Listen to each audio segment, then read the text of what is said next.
This past weekend, I was at a wedding. Imagine that. I was at a wedding. I officiated a wedding for my friend, and actually y'all's friend. Where are my loft people at? Where are my loft people at? Chris and Jody got married, so we're really excited for them. Yeah, y'all. Some of y'all here know Jody. We shared her testimony a couple months back, but they got married finally. Hopefully they don't hear that. Okay, finally got married, and so it was really funny though. I was officiating the wedding, and so at the beginning, she came up with this idea where she said, I'm gonna write him a note, and I want you to give it to him right before I walk down the aisle, right? Real sweet, it was great. So he's standing there, and he's mad, because he's like, I don't want to cry, And I'm like, okay, but she wrote you a note, can you read it? And he's like, come on. So he's reading it, and he's sorry, he might watch this. He's crying like a gentleman, right? Just weeping, and he's crying, and so he's reading this letter. And as I'm up there getting ready to perform the ceremony, I'm thinking, man, this is so great. This is really sweet. You don't see this very often. This is really well thought out. Well, what I didn't think about was articulating to the audience what was happening. So some of the audience members were sitting there looking, going, she wrote him a note. He's reading it at the altar before she's there, and he's weeping. Oh no. And so I don't know how many, we'll just say half because it sounds better when I say that. Half of the people there were thinking she just left him at the altar, but at least was kind enough to write a note, right? Now, that didn't happen. It was a beautiful wedding and everything was great. But it got me thinking as I was thinking about tonight and our message and what we're going to talk about.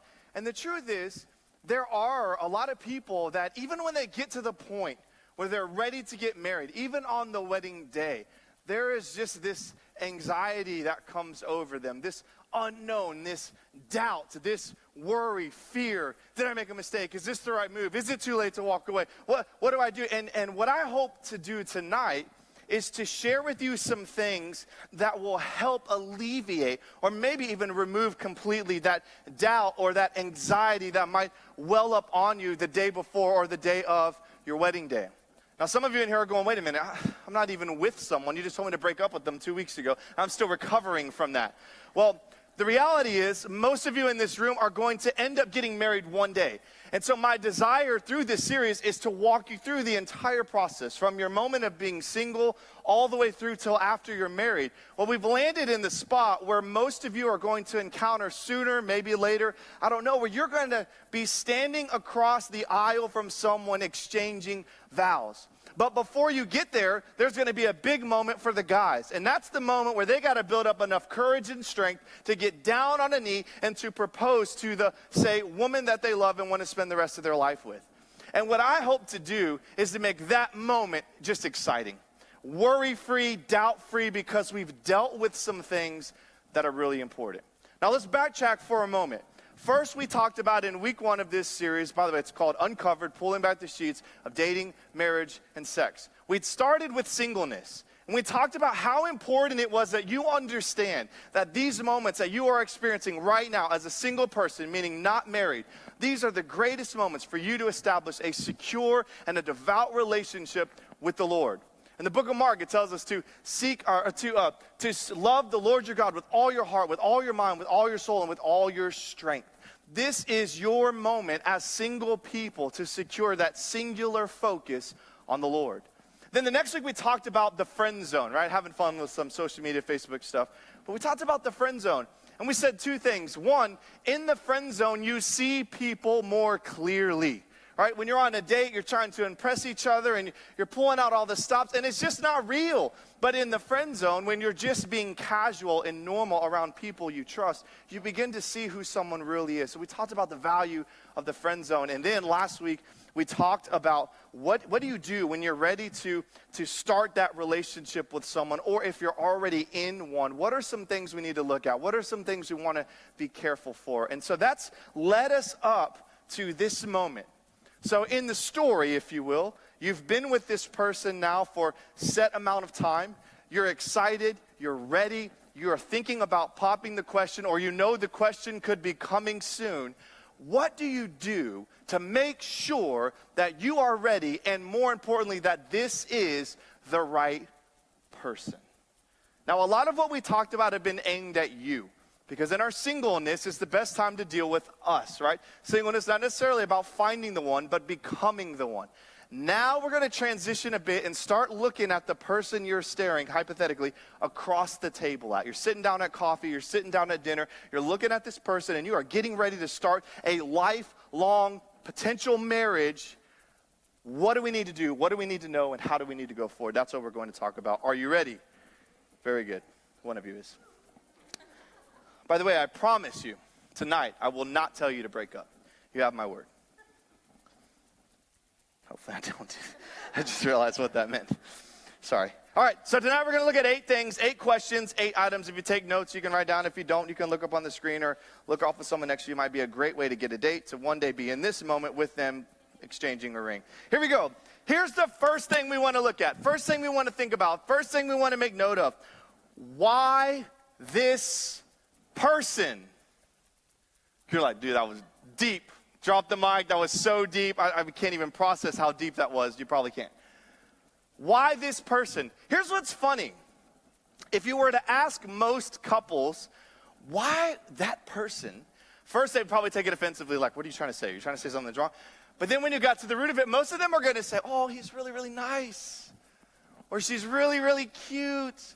Or they're really funny and they make me happy. And then you can look at them and go, but I love you. And I want to say, that's not enough to get married. So what is it? Why did you pick that person? And it's interesting, if you give people some time, on the spot's kind of mean. You can do that to have fun. But if you give people time, it is very interesting and sometimes scary to see how many people still can't come up with something deeper than one of those few things. And the reality is, if we're going to be stepping into marriage, there has to be more than just he's funny, he's cute, he's good looking, he's very kind and opens the door for old ladies. That's not enough. There has to be something more. So what is it? Well, I think it's kind of 2 things. It's how do they balance you and how do they challenge you? How do they balance you and how do they challenge you? The first side is, why this person? Well, they are supposed to, biblically speaking and just in general, balance you out. Have you ever noticed that we tend to be attracted to someone that's different from us? Sometimes really boldly opposite from us. But what happens is God ordains this, that we would come together and that we would bring to the table what the other person is missing. So we balance each other out. And so for you, the big question would be, what is it that they bring to the table that's going to help me as I continue my life pursuing the Lord, now pursuing Him with this person? What is it that's going to happen that's going to bring us together and make me stronger, but also through me make them stronger? See, it's so much deeper than just how they look or even how funny they are. They need to balance you out. Now, what's interesting is you don't have to work very hard at this because the Lord tends to open this up for you. He tends to bring someone that's very different from you. It's okay to have similar hobbies and things like that, but you're going to notice their personality is different. The way they interact with people are different. The way they time manage, the way they do things is going to be different. My wife and I are great examples. We're very different. She's really sweet and I'm really mean. Right? She's really sensitive and I tend to be very direct. She's a lot of other things that I'm not, and she feels, I mean, I could go on and on, but I realize that's not helpful to anyone here. The reality is, though, marriage helps to balance us out. So the question would be, when someone asks you why this person, you should be able to say, well, here's how they balance me out. Here's how they help me. But also the second one, how do they challenge you? What's interesting is that marriage is going to be a deal where it doesn't cover up your imperfections, it actually exposes them. You're going to be more exposed for the imperfections of your life because you're in closer proximity and you're dealing with each other on a daily basis. So understanding that when you marry someone, they can make life miserable because they're constantly poking or getting on you or upset with you or frustrated with you, or you could look at it and say, let's challenge each other. What you bring to the table forces me to think about things differently. You're making me better. This is great. When I think about Sarah and I, when we started dating, Sarah's my wife, by the way, if you're visiting. When we started dating, man, I'll tell you what, she grew up homeschooled, and they had basically Bible class every day. I didn't have that, okay? I didn't really start reading the Bible till very, very late in life. And so when I met her, I remember thinking, I don't think I could date her, especially marry her, because I don't think I could lead her. I think she's too far ahead of me, and I really struggled with that, and it delayed me pursuing a relationship with her because to me that was so important that I would be able to lead her and lead her well. Well, what we discovered was that even though she may have had more Bible knowledge than me because of all the years that she'd spent studying the Word, what we realized is there were other parts of the Christian walk and of life in general that I was able to come alongside and help build her up and to lead her in those areas. So as we spent time getting to know each other, learning about each other and what each other brought to the table, we were able to discover that not only do we balance each other out, but we challenge each other as well. Here's the key note before we move on to the next one. You are not looking at the person and seeing what they could be. You're looking at who they are. In all other areas of life, that other way is great. When you're looking to hire someone or you're making friends or all of those areas, it's fine to go, man, I think they could grow one day. I think they could be a great person. But when you're looking to find the person you're going to spend the rest of your life with, we can't risk it on, I think they have potential to become something great. They may, and that's wonderful, but you are risking a marriage, a lifelong commitment on that. So we want to be super careful. So we're not looking at who they could be. We are looking at who they are. And if they're not ready, good news, buy time. Continue the dating process. Allow that to work. Allow the Lord to work in their life. Allow the Lord to work in your life. And maybe down the road, there could be something there. So the first question, why this person? Here's number 2. Are they a giver or a taker? Are they a giver or a taker? This comes from Gary Thomas's book, The Sacred Search, by the way, if you want to read into this a little bit more. Let me share this verse with you. Genesis 2:24 says this, a man shall leave his father and mother, hold fast to his wife, and they shall become one flesh. Here's the question. Are you ready for the required selflessness that marriage is going to call? Are you ready for that? Are you ready to put aside, some of you are shaking your head, you don't need to be married. Good. You're not ready to put aside all that you desire and to realize that everything I do once I'm married affects this person. Every decision I make, every action that I take, everything I say in its own way is going to affect this person. When we realize that two become one, we realize that you can't do something without affecting the other person. So then comes this idea of giving and taking. And the idea is there are some of us in this room that we're just kind of pre-wired to be givers. And if you're asking, am I a giver or a taker, there's probably a good chance you're more, and I'm just being nice here, I'm trying to be nice here. You're probably more of a taker than a giver because givers are out of this world obvious. The givers are the people of the world that it doesn't matter how hard the task, it doesn't matter what it requires. If they can serve you, if they can help you, if they can meet a need, they're going to be there.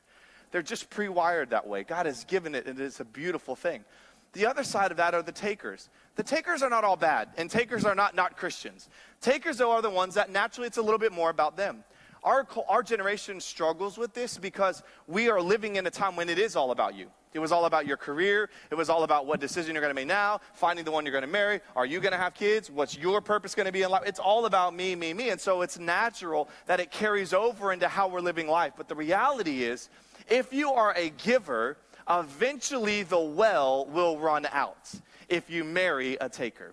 And a day will come when they finally look at you and say, babe, I love you. I've done everything I can to serve you, but we have crossed the line. This happened for Sarah and I, by the way. It may be hard to believe, but I am a taker and she is the giver. Don't know why you're laughing.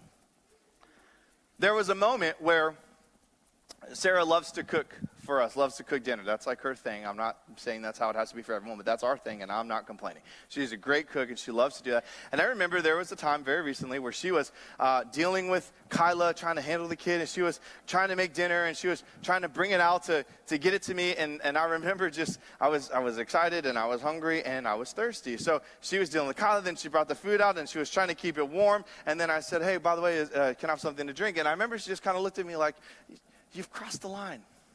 Like, get up off your butt and get your own drink because I'm taking care of all these other things, right? Now, she wouldn't say that if she was here, but I know that's what she was thinking because the reality is the takers are not bad people, but if takers don't understand what they're doing, eventually they will dry the well out.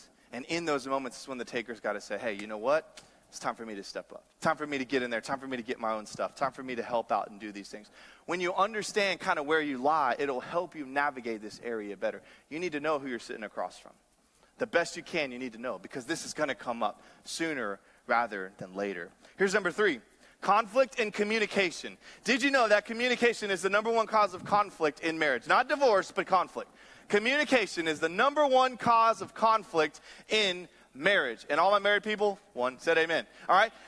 Listen, this is a deep study that I did this past Sunday while I was in a married class. I just asked them, what do y'all think? They said, yes, communication is the worst thing. That's what happens all the time. And then they look at each other and then they fight. It was really funny, but side note, don't tell them I told you that. The reality is, though, what happens? 1, we don't know how to communicate with each other. Or 2, we're lazy or selfish and we don't choose to communicate. Therefore, we have more conflict. Conflict typically arises out of communication. However, conflict can arise in many different areas. What you need to understand is, number 1, how they communicate, but number 2, and probably more importantly, how do they deal with conflict? Do they pull away and get quiet and don't talk to anyone? You know people like that, maybe it's you. Or are they, I want to talk about it right now, right this moment, we're going to deal with this, we're going to solve it because I love you and I'm not going to bed angry. All right? You love that verse, by the way, those people, they love that. The reality is we're wired all differently. And so in a good marriage, you've got to figure out how each other deal with conflict, how each other communicate and get on the same page. It is helpful to know this before you step into marriage, because many would say your first year is going to be your toughest. And so understanding that we're all imperfect, every one of us makes a mistake, right? James tells us all are going to stumble. When we understand that, we are better equipped to deal with the conflict and the lack of communication that could grow. If you want a successful marriage, you want to have less conflict in your future marriage, remember that communication will be key. Looking across the table, figuring this out before we get there is going to be extremely helpful. Here's number 4. It ties in with that. Do they forgive? Do they forgive? Colossians 3:13 says this. You bearing with one another, and if one has a complaint against another, forgiving each other. As the Lord has forgiven you, so you also must forgive. The truth is, when you get married, you are going to think you found Prince Charming, and he might look that way on his wedding day because he finally dressed up. But when you get home, it's going to be a different story. Not that he's going to be the worst person you've ever met. I'm not saying that. But the truth is, you're going to break each other's heart, you're going to disappoint each other, and you're probably going to embarrass each other. And if you are looking across the table at someone that doesn't know how to forgive, you are going to have a really, really tough marriage. Now, how do you know? How do you know if they can forgive, right? I mean, it's kind of early. You've been dating, but if you've done it right, haven't been living together, you haven't had that much close proximity. What's going to really happen when things kind of get down to the root? How do you know if they forgive? Well, here's number 1. You can tell by if they understand their own need for forgiveness through the Lord. If they understand that the first thing they had to deal with was to be forgiven by Jesus Christ, then they are set up for the right thing. Doesn't fix everything, but they are set up for a better experience. Here's the second thing. If they have a hard time forgiving you while you're dating, it's only going to get amplified when you're married.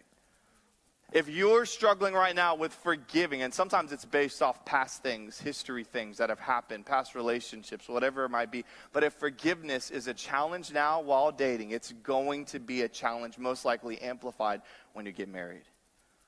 Do they forgive? Here's number 5. Have they kissed divorce goodbye? Now, we live in a community, a culture that says, there's always a way out, right? I mean, if things don't go well, you just said, here's what's interesting, by the way. If you live with someone, if you moved in with someone, and you break up with that person, ultimately, you have done everything that a married person would do. The only difference is you didn't have paperwork with it. So there's a lot of people in our culture, community, probably even in this room, that if you're going to be really honest, you've been married to quite a few people over the last years, depending how old you are. You've been married to a few people. You have had a marriage. The only thing different is you just have that paper you had to deal with when it was over. And so when we understand that, we realize that our culture is kind of being trained that, divorce is kind of just like breaking up. It's just a little bit extra paperwork, and it might cost a little bit of money. It actually costs a lot, by the way. And we've gotten to this idea that, man, divorce, it's not that bad. I mean, as long as you both agree it's better, separate all these things. And what the scriptures are so clear to tell us is that that's not the case. In fact, listen to what the Lord says in Matthew 5:32. It says, "But I say to you that everyone who divorces his wife or her husband except on the grounds of sexual immorality, makes her commit adultery. And whoever marries a divorced woman commits adultery. His words are so strong, so severe. And what they're doing here, now the Lord is saying this as a true statement, but there's a bigger picture here that you have to grasp. He wants you to see this marriage as a covenant, not a contract. There's a difference. Contract says, really, between two people, as long as you uphold your end, all right, then I'll continue to give you what I said I would give you. But as soon as you don't hold up your end, then that moment's gone. A covenant says, no matter what, it doesn't matter if you have a bad day or you were rude to me or what, I am going to fulfill my part of this marriage because it is that big of a deal to me. And what God's trying to do is to get us to realize that this marriage is not just something you just throw together. This is why, and I know some of y'all thought I've been crazy over these last 2 days, like telling you to break up all the time. That might have been a little too hard, but I still stand by it. I've been telling you you should be careful, you should be slow. Man, if you're not sure, don't waste time. All these things, why? Because of this. Because if you don't take this early part that serious, you won't take marriage that serious. And you'll get in there and you'll go, well, oops, I just didn't know. I didn't see that coming. I didn't spend my due diligence. And you'll go, man, look, we're young, we got a future, let's just part ways and we can start over and the Lord will forgive us. What God is saying is, no, we have something special in marriage that I have created all the way from the beginning. And I want you to operate it and I want you to hold it at a high esteem. And for some of us, it's so hard because of our families and how our parents were and watching our parents get divorced. Maybe watching our parents get divorced and remarried multiple times, and it begins to just mess with how we view marriage and how we view divorce and all these things. But I want to encourage you right now, tonight, that God holds it in high esteem, and we should too. And some of you are going, well, I'm still single. I don't need to worry about that. No, if you don't get your mind around it in that way, it will never be that way once you get down the aisle. It is so important that we take this that seriously. It's a question really for both of you. Have you and have they committed to say, divorce is not an option? We're not going down that path. No matter what happens, I'm choosing to stick with you. If you're not there yet, you're probably not ready. Here's the next thing, and we're almost there. What's their marriage style? This is interesting. Have you thought about this? Some of you are like, I don't think about these things. How many kids do you want to have? Have you thought about that? The guys are like, no, I'm not worried about that until I get married. And the girls are like, yes, 7.5. It's going to be perfect. They're going to all have their own rooms. It's going to be great. That's a good question, though. How many kids do you want to have? Why is that important? Well, because what if they don't want to have kids? You could have a problem down the road, right? That's nice to know. But it's also good to think about, how are the roles in the home going to operate? Is she going to stay home with the kids? Are you going to stay home with the kids? Is it going to be parents raising the kids, or is it going to be a nanny raising the kids? I mean, how are you going to operate that? Are you both going to have a job? That's great. Nothing wrong with that. But you got to be on the same page, because he may be going, well, wait a minute. I thought you were going to be home with the kids. I mean, I thought that's how this was. And you're like, no, buddy, I'm running a company. You stay home with the kids. And you're just looking at each other going, this isn't working. Well, this sure would have been nice to have that conversation before we put a ring on it, right? These are important things. Now, here's something interesting to think about. Marriage styles is another thing. You can read more about this later. We can put these resources out for you. But there's some different marriage styles that helps us to wrap our mind around these ideas. Here's just a couple to give you an idea. Here's an example. Business buddies. The business buddy mentality of marriage. A good fit to build a business, a home, a church, or a family name. The idea is this couple will sacrifice some of the romantic moments to be successful. Now, they do it together. It's not a hostile thing, but they do it together. So Sarah and I are a good example of this. We have a company on the side that we run, and we do it together. So for us, we have kind of the business buddy model where we're doing this, and this is important to us. And so what some might choose as their date nights are really important. We're out doing something. We're just doing it together. So the business buddy mentality is not for everyone. But if there's going to be someone across the table with you that's thinking they're going to go run a business and you're coming with them and you're going, no, I'm not doing the business thing. That just stresses me out. I can't. You need to know that before you get in there. You're going to have some problems. Here's another one, just two more. The Bohemian buddies. This is fun. These are the ones, man, you love to travel, right? You love all of the arts, the indie music. Man, you don't need to have a high-paying job as long as you can go out and live life, right? And we're not making fun of it, but it's just a different lifestyle. I kind of make fun of it because I don't understand it. But we're all wired differently. So if you're a business buddy and you look across the table, someone's like, I just want to travel the world. I don't care if I work at any job as long as I have just enough money so that I can keep going. And you're going like, no. We're building a business here. We're going to make a future here. You got a problem. So we've got to understand this. The other one is kids are us. This is a great one. Kids are us. And this is the couple that, man, they love children, but they made it a priority. And so they tend to have a lot of kids. But most importantly, they will sacrifice any other thing before the kids. They'll take a lower paying job so that they can have more time at home with the kids. They will put aside other things that might interfere so they could be focused in on the kids. You may not be that couple, but if they are, it's going to be a problem.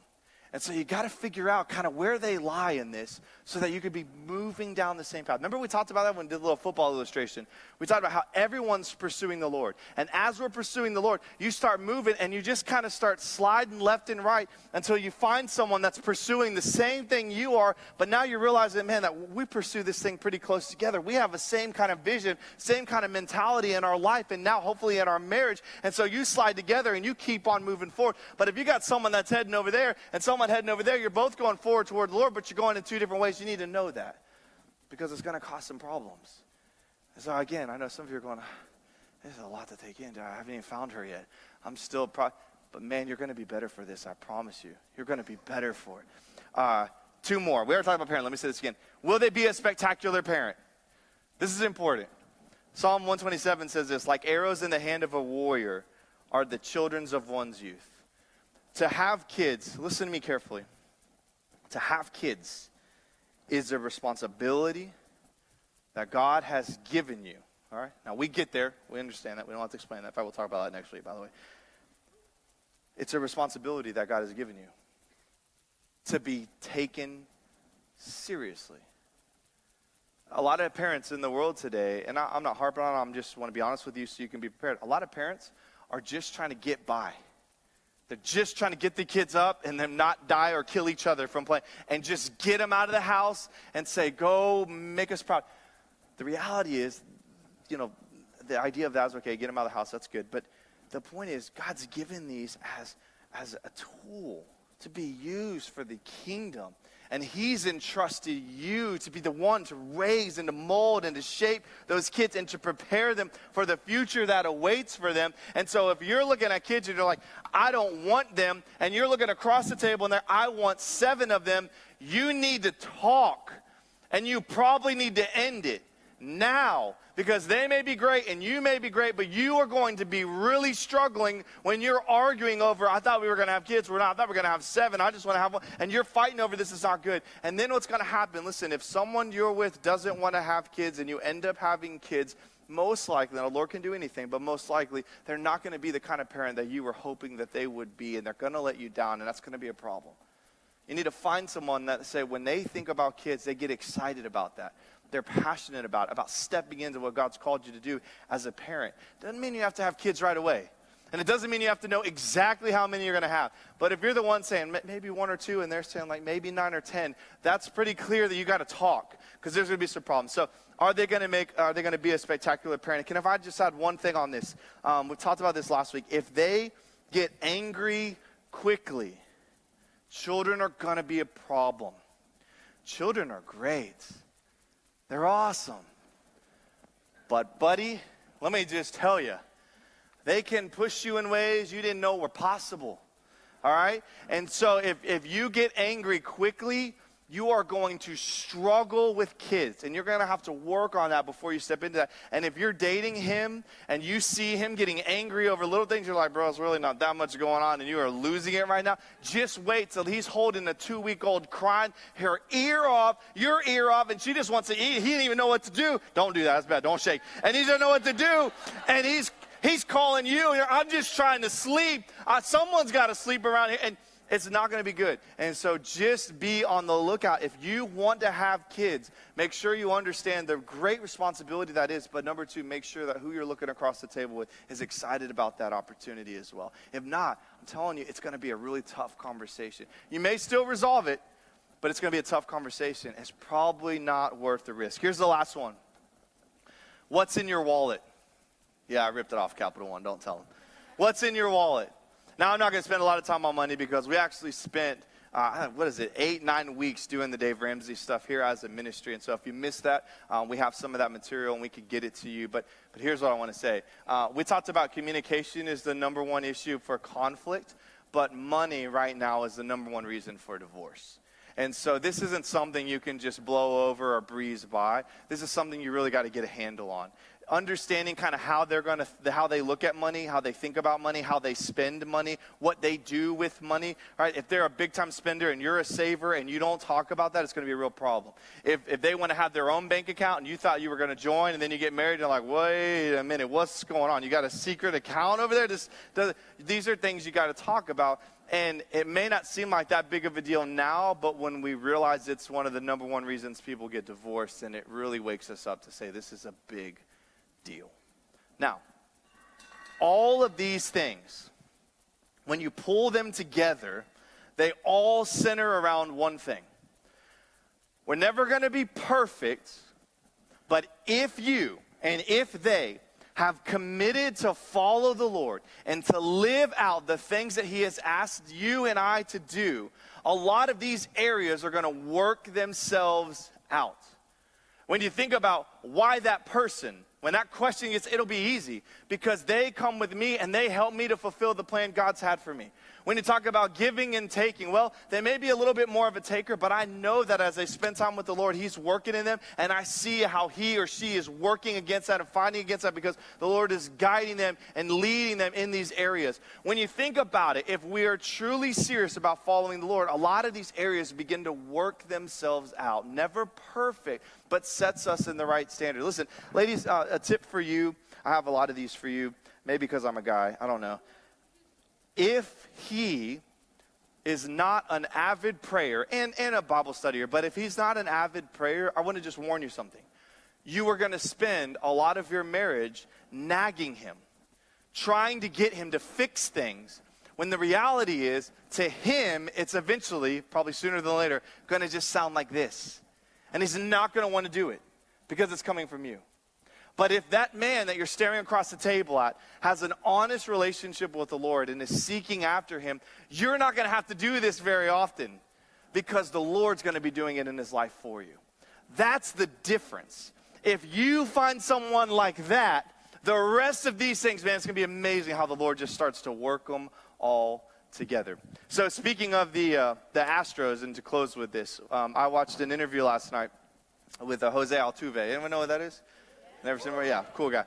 And they asked him a ton of questions, you know, as a lot of emotions running. He was trying to answer all the questions. And they said, man, what do you want to say? What do you feel? How does it feel? What is it like? Blah, blah, blah. And he said, you know, first, I just want to say thank you to God because without Him, I wouldn't be here. And that same is true for you and I, right? And then he said, but then I want to say that I have had so many family and coach just walk with me through. I mean, he said, I couldn't even name all the people that have just stuck with me and helped me and pushed me. And I was just thinking, man, that's exactly what we've been talking about. You can't do this alone. You got to have those good people around you, pushing you, and shaping you, and molding you. And then he said something that I thought was so profound. He said, but here's the real kicker. He didn't say kicker, I say kicker. But he said, here's the thing. A couple years ago, the manager came up to me and said, we're going to have a really good team. It's just going to be a little while. And they went and lost 100 games after that, which is a big deal. They were terrible. But Jose said this, it was fascinating. He said, but even in that, I believed my manager that we were going to become a good team. And so I decided I wasn't going to worry about anything else happening around me. I was going to just focus on me. And I was going to become the best player that I could be so that I'd be ready to be on that team that's going to be this good. And sure enough, just a couple years later, that he even said, as it was starting to happen, he watched as I think it was Correa that came first, and then Bregman came, and then Springer came, and he's like, I just started watching these players start joining this team, and he said, I began to believe, man, something was going to happen, and here we are, just a couple years after that moment, and they won the World Series. And it just got me thinking, this is exactly what we're talking about. Man, it starts with your relationship with the Lord. then it having good people around you, stuff like this, you can just sit under and listen. And some of you are like, I don't know if I need all this right now. You will, though, and you're going to be so grateful that you heard. It's going to be so helpful. And then you're going to start looking around and go, you know what? I could be dreaming of finding the one, or I could just say, you know what? I'm going to focus right here on this. I'm going to just get myself ready. I'm going to keep soaking this stuff in. I want to be ready so that when I do find that one, or when that team does come, I'm ready to be a part. Man, I'm telling you guys, what is being shared with you, ultimately, as the Lord is leading us, are things that are going to radically help you if you will let them wash over you. And that's what I desire for you. Man, I want you to be able to look across that table and go, I have no doubt that this person, man, they are going the way I see myself going. They are serving and following the Lord. And they have the same morals, the same values, the same ideas that I have, are so close to it that it just seems like it would be a crime if we don't end up together. That's what we want. And if you can say that, if you can talk like that, don't you be afraid to get engaged. Don't you be afraid. Man, go get a ring. Even if you got to get a quarter one out of the thing at the grocery store, whatever you need. You get a ring and you get on a knee and you secure that, and it'll be fantastic. But make sure if you do it the right way, because I'm telling you, if you do, you won't have any worry or anxiety. You will be so pumped up. And then I promise you, marriage isn't perfect, but it's glorious. It is glorious. We want you to be ready.